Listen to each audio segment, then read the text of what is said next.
So now that you're on our show, Jen, just swear away like the bitch that you are, you Swiffer bitch. Yeah. Hey, guys. What's up? Well, Jen, I noticed that you're a newcomer to the Classic Metal Show chat room. Were you aware of us before? Yeah, for, I would say a few years. Somebody turned me on to it, so I'll listen when I can on Saturday nights, but I usually just don't go into chat because my computer's, slow.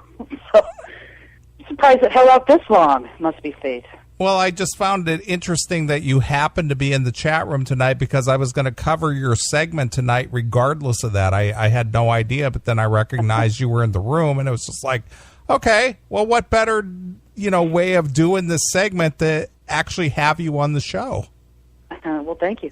I listened to your show last week, so I heard you make a few references then, and I'm like, oh, fuck, I got to go in there tonight. So just in case, had to be ready. Last week's show was out of hand. Yeah, it was pretty crazy. Although I enjoyed it. I enjoy all your shows. So excellent. Wow, that's a nice endorsement. All right, Jen, well, since you know about us, we need to know about you. I mean, I covered a little bit on your recording here. You talked about your podcasting and the fact that you've been involved with doing some, shows over the last few years. So why don't you bring the listeners up to date as to who you are, what you've done, what your accomplishments are as far as, audio entertainment is concerned. Audio entertainment. You're so professional now. Well, I don't want to call it podcasting specifically because you may be doing something outside of that. Actually, really, it's just with podcasts. Once in a while, I'll go live if I'm asked to. But in terms of my background, it's pretty simple. Started doing a show called 80s Gas about 3 years ago. And it was having one guest on and just featuring their music, kind of cutting it through the talking points. And then it went into Rockgasms, which was a 2-hour show that you guys already clipped from, me explaining what that was. I co-hosted that with John Basaha, who's the lead vocalist for the Babies, for quite some time. We put that on the shelf for now. They're really busy on tour, so that's one of the reasons why. But I don't know if you want me to go into... I guess I could say I also do news radio, but that's just something I record here, and then I disperse to whatever stations want it. A majority of them are internet streamers, but it is on some terrestrial. Okay. Well, we have it. Well, obviously, what is your connection to the music business? I mean, if you're involved with some of these music-related people and are doing, projects with these people, you mentioned the Babies there. What is your connection with these people, and how did you start that? Well, that really started up in November of 2013. Like you guys had already played, and I kind of ripped on her, and I'm not going to say anything about that, but I did the final interview with Jan Kuhneman, although I didn't know that was her final interview. I didn't even know she was that ill. She was a very private person that way. That being said, Screamer Magazine then heard that and reached out to me, Dave Castagno, the owner there, and said, would you write a tribute piece to her for our next issue? And this was, right after she died. I was like, yes. Because I do have a background in journalism.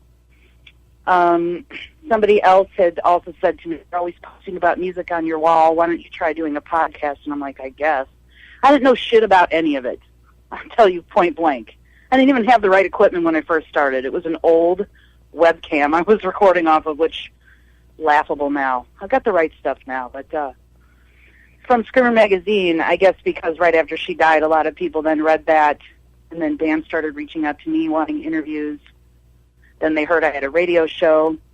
But my main job is I'm a fine artist and a graphic designer, so a lot of the bands would then see promotions that I would put up to promote my shows with them. Oh, who did your art? Me. I would say, well, I just did it. Well, can you do stuff for us? And it was kind of like it all tied in together. I do their art, they'd come on the show, I would promote their music. It just kind of grew from there. So I know you guys have a thing against Def Leppard because of what happened with their cruise, and that was a debacle. They're one of my all-time favorite bands. I don't look down on them for that cruise, although that was really fucked up, I have to admit, what happened. They knew I was a huge fan, and I did some art for Joe Elliott. Then Phil Collin came on the show, and that kind of changed everything. You know what I mean? Because we're not talking someone like Stephen Pearcy coming on the show, or, you know, Def Leppard to me is kind of more like a celebrity sort of deal. Well, they are an A-list rock band, true. Yeah. Yeah, absolutely. So he came on the show 4 times, and we made friends, and then he referred a bunch of other people to be on the show because he believed in what I was doing, which was cool. So it just kept going from there, you know what I mean? Well, you know, once you get your foot in the door and you get connected with the right people, sometimes it just snowballs from there, and that's a good deal for you, especially if you're doing, justice to whatever it is that you do, be it art or radio or whatever it might be. So Chris and I, and I'm going to speak for both of us in this case, we both salute people like yourself who actually make a go of it and actually turn out a quality product. And we've always been very anal about a quality product. We wouldn't do the classic metal show if it was half-assed, you know? Right, and it shows in the quality of your work. You don't hear the clicks in between the songs.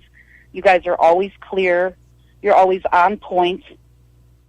I didn't go into this looking for money or fame or sitting here. I'm not the Moose. I don't look at things that way. It just happened, like a bunch of things just kind of lined up. And then Envisage Radio Group, they're now closed. But last year they were in talks with me. They found me through LinkedIn. They're the ones that were dispersing Eddie Trunk's show and Sammy Hagar's show. They said after we launch Sammy Hagar's show, and this was a year ago, April, we want your show Rockgasms. We're going to put it out there. And I thought, wow, because I never went into this with any higher goal. But then everything fell through with their company, and they had to shut the doors, which kind of blew for me. But, it's kind of, I'm very anal, too, like you. I don't want to put out anything that's subpar. And like I said, I just don't want to sound like a dumbass. I will research the artist before they come on the show, unlike Moose. Know who they are, be familiar with their music, what they're doing now, not ask cookie-cutter questions because they've been asked these things for decades. Oh, what's your favorite song? I'm sure they want to kill themselves every time they're asked that, I like to get more inside their minds and figure out what makes them tick and give the listener a more well-rounded view of the guest. They're not just a musician. They may be a father. They have an ill relative they're taking care of. What their other hobbies might be outside of music, because most people just look at them and pigeonhole because you're only a musician. No, actually, they're a whole person. Let's learn about that person today. So that was always kind of my goal with interviews, and just was fortunate to be able to interview some really great people and also be interviewed by great people, and that would be you guys, because I do follow what you're doing. I have listened to a lot of your shows just on YouTube alone, but I also heard some of your older shows where you ripped on Moose, and I had somebody come to me a year and a half ago and said, have you heard this? Because I didn't know shit about Moose. He reached out to me, can I have your music report? I'm like, okay, I don't care. I wasn't charging for it. I was just giving it to stations. I don't care. But I didn't know about his history until this person sent me your show, and then I started hearing the terms The Rev and his book, The Pitchfork Diaries, and all that other stuff, and I was like, this guy is fucked up. Fuck that guy. You know what I mean? And then he came on the show to do one segment. He only lasted one show because I told him, look, you're going to play ball in my park, and I don't rip on musicians here. I can be very mean, but I'm not going to put that on my show because I was always conscientious of who might be listening to it. I mean, that's how Envisage Radio Group found me. I didn't swear on my shows, even though I swear a lot in real life, and I do go off on a lot of shit. That's what Swiffer Bitches is all about. That show, J-Rose, she's in the chat room, Jessie Roth, she's the one that does that show with me.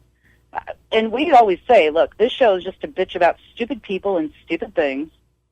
We're not going to put any production into the show. because we don't give a fuck. And if you have a problem with the shit that we say on this show, you're probably the problem, so don't listen. So we go to town there, and that rant-a-so that I did about Moose, I finally just had to get the shit off my chest. So I didn't say shit. That guy's an attention whore. And I know he wanted me to respond to him. Finally, I just had it after a year and a half of his bullshit, and him sending letters to, like, my family and to, like, radio stations that were carrying my music news, and I know this because they would forward it to me. You're like, who is this guy, and why is he bothering us about you? Like, doesn't he have anything better to do at this time, like lose weight or get a lot? I just, fuck him. So I finally just went off on him, and everything I said on that podcast, the one that you guys, you haven't gotten to the clips, and I don't know if you're going to play them, about the shit I said about him, but it's all fucking true. Well, we've pretty much everything up. We've covered pretty much a lot of the points that you made in your podcast about the begging for money and asking everybody to do everything for him. And, we've covered a lot of that over the years. And we discovered him. Well, actually, Chris discovered him back in I think it was 2007. Yeah. And he was doing Dirt Talk radio, and we punked him on 2 or 3 occasions and just ruined this. In fact, I think the reason he stopped doing Dirt Talk was because of us. Well, he stopped doing Dirt Talk because I destroyed him. That one when we called him and got him on live, and I just fucking ripped his face off. Calling him man, it's funny. You know what? I'm pretty sure you heard that rant. So even though J-Ro and I didn't post the links anywhere for people to listen, we just put it on YouTube, and we're just curious, who the fuck would want to listen to this anyways, right? He had to have heard that because this past week, all those things referenced on the rant-a-so about him were pulled from his Metal Moose podcast page that anyone can see on Facebook. So this past week, he made a post saying, I'm not putting any more posts here. You're going to have to join the Moose Crew page in order to see my posts. I think I chased him into hiding because I was pulling his own words and using them against him, and he ran like a fucking bitch. Well, Jen, don't worry, because nobody's finding him anyway. I know. You can't go much more into hiding than what he's already in. What's he doing, 10 listeners a week? Jesus. Well, according to you, in reality, you're probably right. But if you're in his world, hundreds of thousands, and don't the two of you just want to pay him $5,000 to have him talk about your show twice on his page? Because that's part of the sponsorship for $5 fucking grand. For real. Are you fucking out of your mind? Fuck. I can't fucking stand people like that, for real. I can't. No. Well, this is the same. You know how much they charge? Huh? This is the same guy that put it out there that if you sent him money and enough people did it, well, then he would put out shirts. Yeah. He's a fucking douchebag. And then he picks his co-host. He spends his whole time the last 2 years. You guys are so right. Every show, it's the same talking point. Just interchange the music. You'll never know who's playing it anyways because he never gives the bands credit, never mentions their names, their albums, their songs, their websites, nothing like that. For someone who went to broadcasting school, supposedly, you would think Radio 101 would teach you in common sense to mention the fucking band name. If I'm an artist and I'm giving you my music for free to help build your show, the least you can do is acknowledge that. Well, maybe he doesn't feel like he needs to because he's not gaining any listeners. No, but these bands will line up and suck his dick, and thanks for playing our music anyways. I'm like, are you all did you even hear the show? Because I'm fucking offended if someone did that shit. Well, the reality is that the only ones that are listening are the bands. If I had to guess, and I don't know this to be true, but if I had to guess, he probably plays, what does he play, 15 songs or whatever. He probably emails the bands and tells the bands, hey, we're going to play your song this week. So then the bands are the 15 listeners that he gets each week. Oh. Well, yeah, I am almost 100% positive that's right. So, and then he spends his whole time always talking about how he doesn't want to degrade women and they're not sex objects, and then pulls this new girl on his show And all he does is try and make her into these sexual innuendos and degrade her anyways. And she is so stupid. They even said on the first show she was on, because I listen every fucking week. I have to say it because I need some block time, just stupidity to listen to. Like, listening to the show is the equivalent to me of watching the Teletubbies. So, she says right on the show, well, he picked me because I don't know anything about metal music. Well, that sounds like the perfect co-host, doesn't it? Let's have a music show and not talk about the music and know shit about it at the same time. Who the fuck is that? I'm sorry, I have, like, zero tolerance for that level of stupidity. Zero. So, and they're both so bad. And then they'll fucking do these interviews, too, and then I feel bad for these poor people who give them time to them for these interviews, because he calls them epic. Have you guys listened to any of his interviews? Oh, yeah, we've heard it. Oh, so then the production is bad. You can't hear the girl talking. You don't hear the bands really talking. And you can clearly tell he's not prepared for any of these interviews. He just lays it in their lap. Like, oh, you're on the show, you carry it. Fuck it, I'm not going to ask you anything. Tell everyone what your names are, what you play, what your website is. Wow. And you want to be on Sirius XM with that kind of bullshit? Are you fucking kidding me? Well, he would have a production crew that would do that for him. Which production crew is this? Like leftovers, Jared's kids who are helping him with this? Who? Well, the thing is that he's the talent and he doesn't need to do any of the work. It's just that he just needs to turn the mic on and all the magic happens. Oh my God. He would benefit if he would listen to you guys. Any decent, quality podcast out there, live show, whatever. It's clear he doesn't know a goddamn fucking thing. And I went round and round with him, and I did have to kick him off that show because he comes on and riffs on a guest I'm going to have on the following week. And I do know who Randy Rand is. He's not just somebody I interviewed once. We talk pretty often. So I'm not going to put a guest on my show the following week and let him rip him to shreds the week prior. It doesn't work that way. Who does that? That's just fucking rude. Well, did you guys do that? Yeah. I don't think so. Well, we've got a girl in our chat room. She's only 20 years old, and she's got her own radio show. Chris did an interview with her this week for his book, and her name's Kendall, and she's only 20, and she does a professional broadcast just like any professional broadcaster out there. But the Moose, what is he? He's like 40-something. This guy can't, figure it out, and he, as you said, he supposedly went to broadcasting school, and Chris, he's a professor at the broadcasting school. And professor spelled with 2 F's, correct? Right. I did my homework, trust me on you guys, I did listen to those shows, and I'm like, yep, I totally get what they're saying, and you guys can be the heavies, I think he'd be more scared of you guys than me any day. But he's definitely scared. He's definitely scared of us. Yeah, he avoids us like the plague. I would be more than happy to interview you, Chris, on your new book too. But I want to read it first, so I've got some talking points with you because it seems interesting. If you'd like, Sure, why not? I will do a good job. I will not fuck it up because unlike Moose, I have a brain. You won't say, hey, Chris, so what's it like being burned in an industrial accident? No, I won't say that. So you wrote a book. What's that about? Right, yeah. Tell me everything that's in your book. What's your favorite part? Yeah. Pick out your favorite lines. What's your name again? Yeah. Is it hard? Is it hard to write a book? I couldn't follow what you wrote in your book because you used correct grammar and spelling. Fuck. That guy needs help, and he's listening to this shit right now. You know it. Oh, yeah. Good. I hope he fucking does. I hope he fucking learned something already. He's not going to get anywhere with that bullshit. I didn't charge for my music reports, by the way, initially, at all. I did it free for like a year and a half. Then I took some time off from it.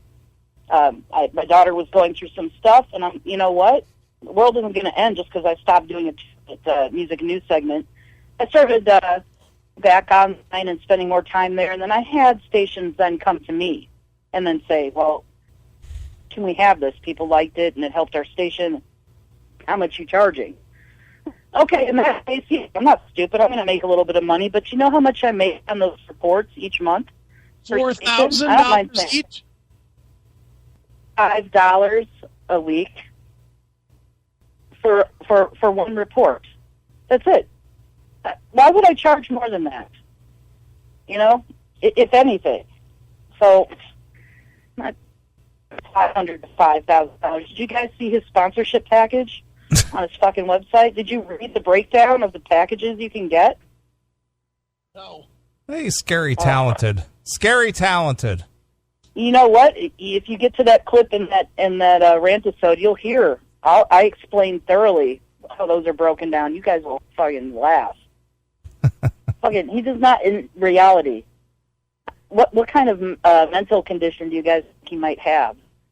Is he paranoid, delusional, full personality, detached? He's just not in reality. Right. Well, as long as you got some Cheeto dust and some Nutella, you're all good with me, Pally. Yeah, and you know, it's better when you include a pickle spear or a fucking bowling pin. And some bacon. Yeah, and some bacon. Everything's better with bacon, right? Right, exactly. Ruins fucking bacon for me. All right. All right, Jen. Well, why don't you tell people where they can find you and your shows and all your fine podcasts? Well, my official website is gasmswithjen.com, and Jen is with 2 N's. There are archived shows there with music of rockgasms and of 80s gasm. And in terms of Swiffer Bitches, that's just something J-Ro and I do from time to time, and it's only on YouTube. You just type in Swiffer Bitches, you'll find us. There's like 6 episodes there where we're just going off. Why really Swiffer Bitches? Where does that come from? Well, a couple of years ago when I was doing rockgasms, I had J-Ro come up, and her and I were talking one day about the psycho roommate she had, and it was just kind of funny how it was flowing, and I said, hey, maybe we could do like a 1-minute segment, and we called it Swiffer Sisters because we clean up the messes and the shit people leave behind. That's kind of a play on Swiffer and its, product itself.